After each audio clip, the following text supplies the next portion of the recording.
Bom dia, pessoal. Pessoal, a respeito dessa chamada aí que o Gilmário passou para nós, desses vídeos explicando a questão das indulgências plenárias, é bom que a gente coloque algumas coisas, né, na nossa cabeça, que eu acho que são coisas muito importantes e elas incrementam e fortalecem a nossa fraternidade, né? A fraternidade, o sentimento de irmão, de irmandade que existe entre nós, né? Então, os dados importantes, os dois dados importantes da gente ver, é o seguinte. No caso da indulgência plenária e de todas as bênçãos, né, que nós recebemos de Deus, né? Tanto essas bênçãos oficiais, né, como as bênçãos oficiosas, podemos dizer assim, né, entre aspas, né?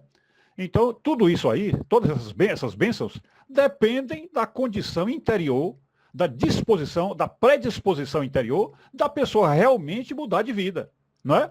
Todos os apelos que Deus faz, todas as chamadas de Deus, tudo que ele promete para nós em relação à nossa salvação, está na dependência, está sempre na dependência de uma mudança de vida, tá certo? E essa mudança não é simplesmente a pessoa, por exemplo, assim, que não fazia caridade, passar a fazer, não é a pessoa que não dava esmola, passar a dar, não é a pessoa que não orava, passar a orar, não é isso não. É aquela mudança interior no coração, lá na profundidade da alma, de a pessoa realmente deixar aquele pecado que já virou vício, aquele pecado que atrai a pessoa de volta ao pecado, que faz a pessoa voltar ao pecado. Então, essa é uma das condições. Quer dizer, se você, olhando para dentro do seu coração, lá no fundo do seu coração, você perceber que ainda não está puro o suficiente para ir buscar uma indulgência plenária, é melhor não fazer. Porque, como diz lá o São Pedro, né, ele explicando lá na carta dele, diz que a pessoa, nunca tendo ouvido falar do Evangelho, pode ter a perdição. Mas a situação ficará muito pior se ela ouvir falar do Evangelho, receber o apelo de Deus e não aceitar. Então, a pessoa que conhece a salvação e não aceita, ela fica no estado pior do que se não conhecesse. Então, a mesma coisa, se você vai tentar uma indulgência plenária e lá no fundo do seu coração você ainda não está purificado, ainda não abandonou aquele vício que você tem, é melhor não fazer, porque a responsabilidade sobre você fica muito maior, o peso da mão de Deus sobre você fica muito maior, e caso haja alguma morte aí súbita, você estará muito pior, muito mais comprometido com a condenação eterna, né? Então, esse é um dado para se ver. E o segundo dado, eu vou fazer um outro áudio.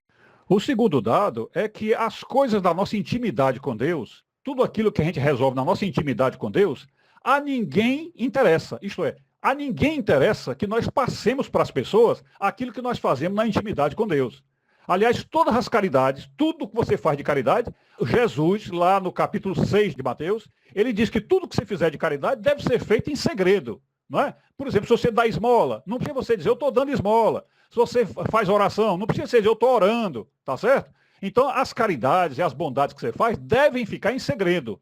Porque quando você espalha as caridades que você faz, você está, como diz a Bíblia, recebendo já a recompensa terrestre. E aí poderá prejudicar a recompensa celestial. Porque Deus não recompensa uma pessoa que simplesmente faz algo para aparecer, como os fariseus faziam, né? Eles iam para as praças, faziam orações bem longas e bem altas para todo mundo ouvir, para o povo dizer que ele estava orando, né? Ou então quando dava esmola, faziam aqueles barulhos, levava aqueles sinos para dizer que estavam dando esmola. Quer dizer, esse tipo de gente já recebeu a recompensa.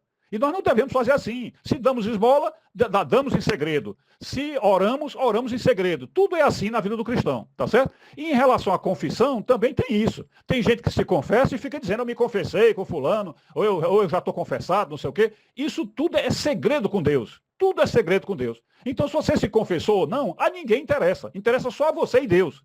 Então não é para que você faça isso e depois vai dizer, eu me confessei, eu já estou confessado, nada disso. Isso é um segredo seu com Deus. E, evidentemente, a única hora que alguém poderia perceber alguma coisa é se na hora da comunhão você não for receber a comunhão. Aí a pessoa pode saber, olha, ele deve estar em pecado, porque ele não comungou hoje, tá certo?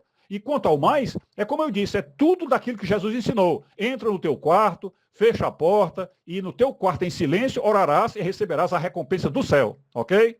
Mas é isso aí. Mas valeu, fica com Deus, saúde e paz, tudo de bom. Agora, atenção, quer dizer que eu, pronto, me confessei, passei pela Porta Santa, participei da missa, comunguei, rezei nas intenções do Papa o Credo, o Pai Nosso, e recebi a indulgência plenária. Quer dizer que agora eu estou com as minhas penas todas perdoadas? Estou livre do purgatório? Em princípio, sim. Em princípio, sim. Agora, aqui tem uma distinçãozinha que, em geral, não se faz, mas eu acho importante fazer. Veja, a igreja dá, nessas ocasiões, a indulgência plenária. Mas não é certo que você recebeu a indulgência plenária. Porque para receber a indulgência plenária, é preciso que na confissão de seus pecados, você realmente tenha a contrição perfeita. Quer dizer, aquele ódio ao pecado, aquele amor a nosso Senhor. Então, a contrição perfeita, a disposição interior de amor a Deus, de grande amor a Deus, é que dá a chance a você de receber essa indulgência. É como se a igreja dissesse, olha, aqui tem agora, veja, um mar de graça. Está aqui, essa água do mar todinha a igreja está dando para você neste ano santo, neste ano da misericórdia, um mar de graça. Mas a água só entra na sua vida de acordo com a tubulação. Está lá a água todinha para você. Mas se você não tiver cano nenhum, a água não chega na sua casa. Se o cano for fininho, a água não chega toda, chega pouca. Se o cano for bem grosso, chega mais. Então a indulgência é plenária. Mas para você recebê-la plenária, você tem que ter as plenas disposições interiores. E a principal é a contrição perfeita, ou seja, um ódio ao pecado que você vai confessar e um desejo sincero de não voltar a ele. Pessoal, vocês viram esses 2 vídeos aí que o Gilmário postou? É fundamental vocês assistirem isso aí, principalmente esse segundo aí, do bispo, o Dom Henrique Soares, porque nesse aí, que é um vídeo um pouquinho maior, ele explica tudo, né? Tudo tá aí. E se vocês lembrarem bem dos estudos que a gente fez aí para trás, você vai ver que ele está contemplando tudo que a gente ensinou, né? Tudo. E vejam, quando ele fala das indulgências plenárias, aliás, ele falando das duas, ele diz a mesma coisa. É a questão de que, se a pessoa for para o confessionário e a pessoa não tiver aquela contrição perfeita, isto é vencer aquela história que ele chama de vício, que de fato o vício é um mau hábito, né? É um mau hábito. Mas a maioria dos pecados que a gente gosta já são vícios. E justamente são vícios porque a gente gosta. Então a gente vai praticando os pecados porque gosta daquilo que está fazendo. É bom, dá prazer, né? Então por isso é que é difícil largar. Então se a pessoa, veja bem, não tiver lá dentro do coração a contrição perfeita, isto é, vencer um hábito ruim, não tem indulgência que resolva. Não tem. A pessoa vai ter que pagar no purgatório de qualquer jeito. E aí volta aquela questão, que existem teólogos da igreja que dizem que os que estão no purgatório já estão salvos. Agora, se você morre em estado de graça, aí você está salvo. E está salvo para sempre. Mas as pessoas que estão salvas e salvas para sempre, é muito raro, é muitíssimo raro uma pessoa morrer salva, não ir para o purgatório. Infelizmente, a maior parte das pessoas morre e vai para o purgatório. A maioria dos teólogos diz isso. Mas existem teólogos, e eu chego a suspeitar que eles estão corretos, de que existe a possibilidade de perdição após a morte. Tanto é que lá em São João, no Apocalipse, ele fala da segunda morte. E o que seria a segunda morte? É justamente as pessoas que no purgatório não conseguiram se limpar, ou pior, negaram a Jesus, e aí vão ter uma segunda morte, tá certo?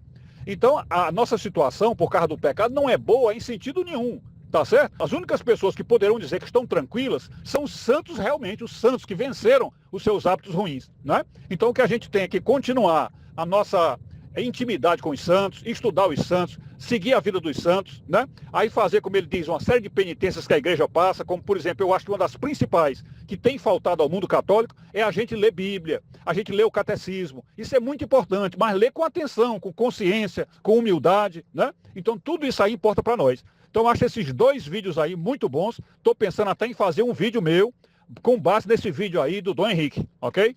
E ao Gilmar é obrigado por ter postado. Fiquem com Deus.